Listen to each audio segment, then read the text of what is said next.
반갑습니다. 수학작가 김정현입니다. 또 한 번 오랜만입니다. 2주 만이죠. 정확하게 2주 조금 넘은 것 같은데 뭐 그동안에 또 근황을 말씀드려야 될까요? 계속해서 핑계거리가 늘어나고 또 그러는 것 같은데 그래도 말씀을 드리겠습니다. 저는 이번 12월 31일 날 논문이 발간됩니다. 제 두 번째 교신 저자를 포함해서 이제 1저자 논문으로 등재된 연구고요. 음, 그래서 올해 이제 말미에 나오는 논문이다 보니까 이제 정산을 해야 되잖아요. 정산을 했더니 3월 31일 날이 제 첫 논문이었고 그 시점으로 이제 여러 가지 이제 공저자를 참여하면서 논문을 시작했는데 어느덧 저의 논문이 4개가 됐습니다. 첫 번째 논문이 교신 저자, 그리고 두 번째, 세 번째가 참여 이제 공저자, 그다음에 마지막 네 번째가 일저자였습니다. 그러니까 어쩌면 1년 안에 교신 저자도 해보고 공저자도 해보고 참 이제 제일 저자도 해본 사례가 됐는데요.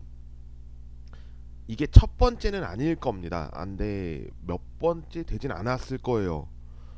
그래서 참 이 기회가 저에게는 너무 소중하게 와서 너무나 감사하게도 이런 네 편을 오래 쓸 수 있었던 것이 음, 제가 수학교육학을 공부하면서 더 어쩌면 자신 있게 그리고 더 다가가는 마음으로 학업에 임하지 않았나 그런 생각을 해봅니다. 근데 이제 선수들이 항상 그러잖아요. 2년차 징크스라는 이야기를 하시는데 어, 저에게도 그런 징크스는 안 오길 바라고 있습니다. 수학 공부를 할 때에는 특히나 수학 교육학이죠. 저는 수학 공부를 하지 않으니까 수학 교육학을 공부하는 데 있어서는 정말 빠른 흡수가 필요하고 사람들이 어떤 이야기를 했었는지를 다 받아들이는 자세가 정말 필요하겠더라고요. 이건 아닌데 라고 생각하는 순간 거부감이 들면서 학문에 대한 어, 더 나아가지를 못하고 그냥 정체된다라는 이야기를 쓰는데 뭐 제 개인적인 생각이지만 그러진 않았으면 하는 바람이고요. 무엇보다 이번 2024 이제 연도가 되겠죠. 그때는 좀 더 다른 이야기도 해보고 싶어져서 수학 그동안 이제 올렸었던 것들 있잖아요. 그러니까 학교 수학에서 다루는 것들 그런 것들을 좀 더 만들어 볼까 생각하고 있습니다. 그러니까 다시 촬영하는 거죠. 한 번 더 촬영하는 것도 제 개인적인 생각은 나쁘지 않겠다라는 생각이 들어서 그 생각도 지금 갖고 있다는 점을 좀 말씀드립니다. 제가 이제 수학교육학을 공부한 지도 어엿 2년 반이 됐습니다. 본격적으로 공부한 시점으로부터 얘기하면. 그래서 물론 박사과정 동안입니다. 그 기간이 저에게는 수학교육학을 공부할 수 있는 어쩌면 계기가 됐고 또 공부할 수 있는 발판을 마련해 준 건데 그러다 보니까 학회도 가보고 여러 가지도 해보고 했는데 정말 너무 감사하다는 인사를 전하고 싶습니다. 수학교육학을 공부하는 지금 이 환경, 그다음에 하고 있는 뭐 연구라든지 여러 측면에서 너무나 감사하게도 제공이 됐어서 더 열심히 해볼 생각이 있습니다.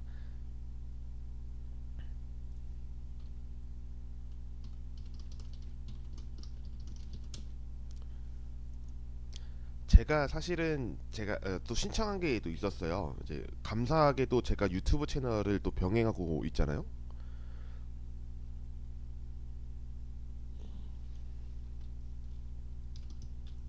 잠시만요.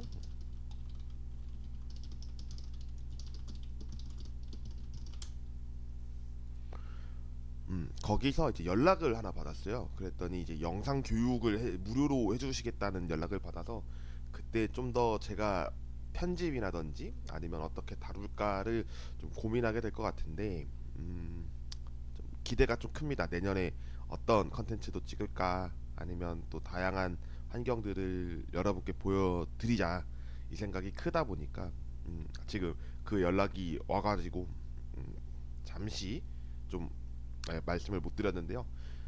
내년엔 좀 많은 발전들이 함께 있어서 여러분께도 많은 이야기들 제공할 수 있도록 제 나름의 최선을 다해 보겠습니다. 그러면 영상 시작하겠습니다. 5분이 지난 건 처음인 것 같네요. 네, 저는 오늘 맞춤형 수업에 대한 이야기를 해보려고 합니다. 맞춤형 수업에 대한 이야기는 줄곧 우리가 역사적으로도 굉장히 짙은데요. 특히나 이 맞춤형 수업에 대한 정의를 내렸을 때 물론 정의도 정의입니다만 그에 따른 하위 요소들이 또 있다는 걸 알았습니다. 그래서 그 부분을 공유를 해드리고요. 관련해서는 제가 논문을 살펴본 점에서 아래 링크에 좀 달아놓겠습니다. 링크가 아니고 설명을 해놓겠습니다. 참고 문헌을 어떤 걸 썼다라는 것을 이번에 밝힐 예정이고, 혹시나 여러분께서 관심 있으시다면 그 논문 참고해서 봐주시면 대단히 감사하겠습니다.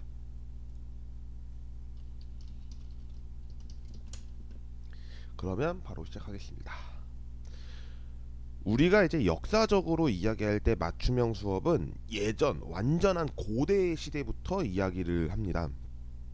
고대 시대라고 한다면 지금 적혀 있는 것과 같이 농경 사회의 경제 활동이나 생활 방식을 전수하는 때, 그리고 그리스의 대화식 교육, 서당의 소집단 개별화 교육 방식, 이런 것들이 다 맞춤형 교육의 어떻게 보면 일환인 거죠. 그러니까 맞춤형 교육은 우리가 뭐 지금 현재의 교육과정 상에서는 들여다보기가 좀 어려웠지만 제7차 교육과정에만 보더라도 수준별 학습이 있었습니다. 이건 뒤에서 나올 텐데요. 수준별 학습에서 이야기를 한 점에서 이 맞춤형 교육은 계속해서 이제 이야기를 하는 부분이고, 그 다음에 역사적인 부분으로 살펴봤었을 때니까 고대, 그러니까 어쩌면 이런 부분도 있는 거죠. 저는 요새 이제 사극을 많이 봐서 그 예전 사극도 좀 보게 되는데, 대조영 장군의 다룬 사극 대하 드라마가 있었죠. 거기서 함정을 만들려고 합니다. 그러니까 천문령 전투에서 함정을 만들 때 백성들을 구해서 그 백성들이 어떤 거를 해야 된다라는 맞춤형 지시를 하죠. 그 지시가 없었다면 함정을 제대로 만들 수가 없었을 겁니다.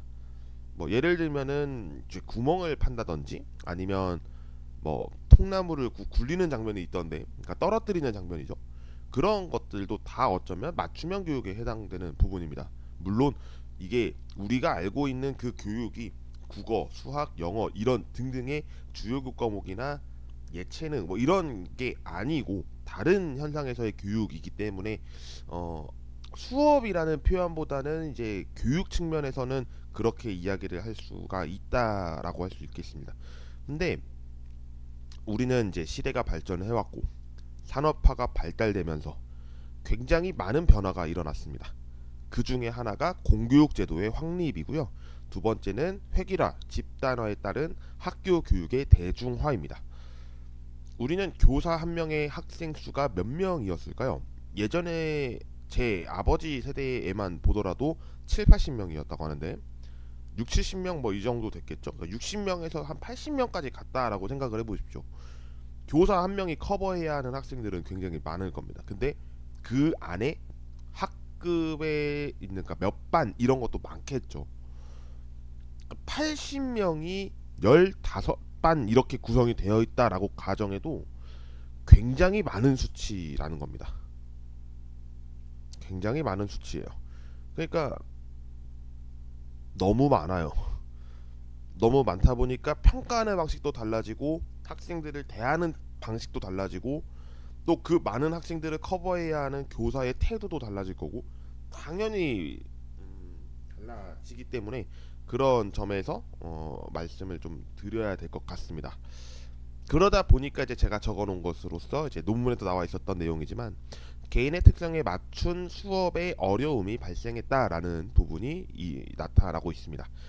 지금도 어쩌면 나타나곤 있지만 그때에 비하면 지금 학생 수는 줄어들어서 가능하다라고 하지만 OECD에서 지금도 교사 1인당 학생 수가 많다라는 내용이 있었죠. 그 부분을 지적하면은 당연하게도 아직까지 맞춤형 수업의 제공은 어렵다라고 할 수 있습니다. 근데 생각해보면 아까 말씀드렸듯이 맞춤형 수업은 예전에도 있었는데요. 이제 교육과정에 들어서면서도 맞춤형 수업은 있었습니다. 1986년에서는 이제 열린교육이라고 해서 음, 수용한다라는 뜻의 열린교육이었습니다. 그러니까 예전에는 닫힌 교육이었던 거죠. 우리가 수학 교육학을 얘기했을 때도 열린 교육이 열린 수학이 있고 닫힌 수학이 있습니다. 뭐 그렇다고 해서 계집합, 폐집합 이런 이야기는 아니고요. 단지 우리가 열린 수학이라고 한다면 역시나 수용한다는 의미로서 받아들이는 거죠. 일방향적인 내용으로서 이렇게 부딪히는 경우에는 닫힌 수학인데 학생들과 선생님이 이야기를 하면서 뭐 예를 들면 더 나은 방향으로 제공을 한다든지 뭐 예를 들면은 이제 라카토스의 중경함주의에서 나타나는 것처럼 막연한 추측을 하고 반박을 통해서 새로운 개선된 추측을 하죠. 그 추측에서 의사소통을 하게 되는데 그냥 단순하게 교사가 제공한다가 아니라 학생들과 같이 의논해서 우리가 그래서 어떤 결론에 도출할 거야 이런 부분이 좀 중요하기 때문에 맞춤형 수업이 이제 강조가 되었다라는 시점을 1986년으로 보고 있었습니다. 그리고 1999년부터 시작됐다고 이야기하는 제7차 교육과정에서도 수준별 교육과정으로 인해서 맞춤형 수업이 운영되었습니다. 수준별 교육과정이라고 한다면 이제 반을 쪼개는 거예요. 뭐 예를 들면 저도 7차 교육과정이었기 때문에 그 사례를 말씀드려보면 저는 이랬었어요. 두 반을 A, B로 나눴던 중학교, 그 다음에 고등학교에 가니까 세 개 반을 A, B를 두 개로 다시 쪼개고 C 이렇게 했던 기억이 납니다. 그러니까 그러면서 이제 선생님들이 학생들한테 제공을 할 때 수준별로 보게끔 한 거죠. C 반에 있던 학생들은 이제 조금 이제 상대적으로 성적이 좀 안 좋았던 분들한테 제공하는 내용이었던지라 그런 수업을 제공했었을 때는 다소 쉬운 문제라든지 아니면 이 개념은 꼭 필요해라고 하는 그런 부분으로 제공을 했었고 A반에 있었던 사람들은 좀 더 도전적인 문제를 제공하는 거였죠. 근데 문제점이 있었습니다. 지금 적어놨는데요. 단순한 수준별 위계라는 수행에서 시행착오로 인해 위화감을 조성시켰고 그리고 자존감 하락을 시켰습니다. 특히나 B에 있는 학생 그 이하 측면에서는 자존감 하락은 당연히 나타났고 그에 따라서 수학 불안의 연구가 더 관심이 있다라고 저는 보았습니다. 수학 불안은 정의적 요소 중에서 한 가지이긴 하지만 굉장히 큰 부분을 차지합니다. 정의적 영역을 항상 따라 나오거든요. 그러니까 항상 따라 나온다는 것 중에 하나가 이제 뭐 제 개인적인 생각으로는 그 수학 불안이라는 내용 때문에 우리가 더 관심 있게 들여다봐야 된다라는 게 측면이지만 그냥 시험 잘 본다가 전부는 아니라는 것을 이번 국제학업성취도 평가에서 좀 보여준 사례가 됐죠. 올해 이제 분석한 결과를 가지고 이제 한국교육과정평가원 측에서 발표를 했었는데 언론에서 보도된 내용에 따르면 수학 불안의 정도가 저번에 비해서 좀 낮아졌다라는 이야기가 있었어요. 그러니까 그 있었다라는 이야기가 뭐냐면 다행이다라고 이야기를 받아들이면 안 돼요. 낮아진 정도는 상대적이나 그래도 수학 불안은 높다여가지고 정확하게 이야기를 하면 아직까지 학생들이 수학 불안에 있어서 많은 어려움을 겪고 있는 것은 사실이다라고 할 수 있겠습니다. 뭐 이외에도 지금 제가 현재 연구를 하고 있는 내용이기도 하지만 그래서 2019년에 이제 제 지도 교수님이신 고상수 교수님과 단국대학교 대학원 지금 현재 수료하신 분 한 분과 그다음에 박사를 졸업하신 분 한 분 이렇게 두 분 계신데요.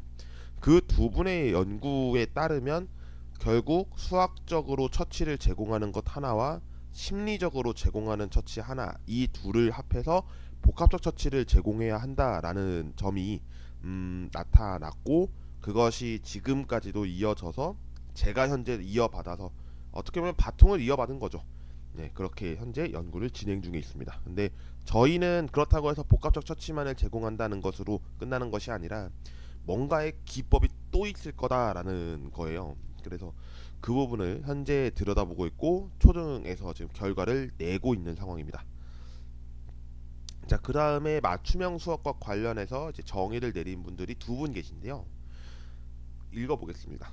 학습자의 다양한 차이를 고려해 유의미한 학습이 이루어지도록 하는 교육적 처치이며, 학생들이 잠재력을 최대한 발휘할 수 있도록 개인의 요구와 흥미, 능력, 학습 스타일에 맞추어 설계된 교육이라고 정의하고 있습니다.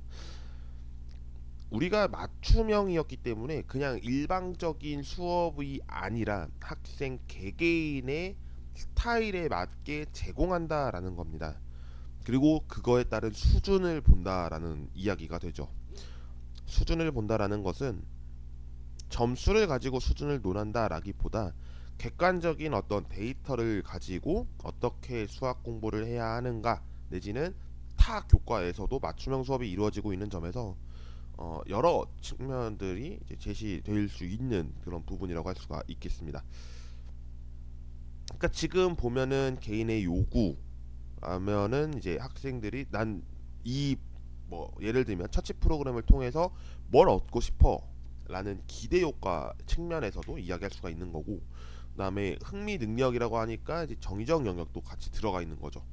그러니까 이 내용 자체에서 어쩌면 교과 학습 교과 측면이 있을 거고, 그다음에 학습 심리 측면이 또 있을 겁니다. 그 두 가지를 모두 아우른다라고 보는 것이 맞춤형 수업이라고 볼 수 있겠습니다. 그래서 이제 하위 요인을 봤는데요. 하위 요인은 정확하게 말씀드리면 세 가지, 그리고 그 세 가지에 한 가지가 더 있는데 그것은 이를 개선시켜주는 어떤 학습이라고 보시면 되겠습니다. 그래서 지금 1, 2, 3번 이렇게 적혀 있는 내용을 한번 읽어보면, 개인화 학습이라고 하는 인디비주얼 러닝이 있고, 개별화 학습이라고 하는 퍼스널라이즈드 러닝이 있고, 마지막으로 차별화 학습이라고 하는 디퍼런시에이티드 러닝이 있습니다. 개인화 학습에는 관심과 요구에 따라 학습자가 자신의 학습 설계에 적극적으로 참여한다는 의미를 담고 있고, 개별화 학습에는 개인 학습자의 요구에 맞는 교수 인스트럭션이 제공되며, 차별화 학습은 학습자 집단 요구에 맞는 인스트럭션이 제공됩니다. 이를 가지고 발전시킬 수 있는 것으로서 어댑티브 러닝이 있는데요. AL은 굉장히 많이 등장하기도 합니다.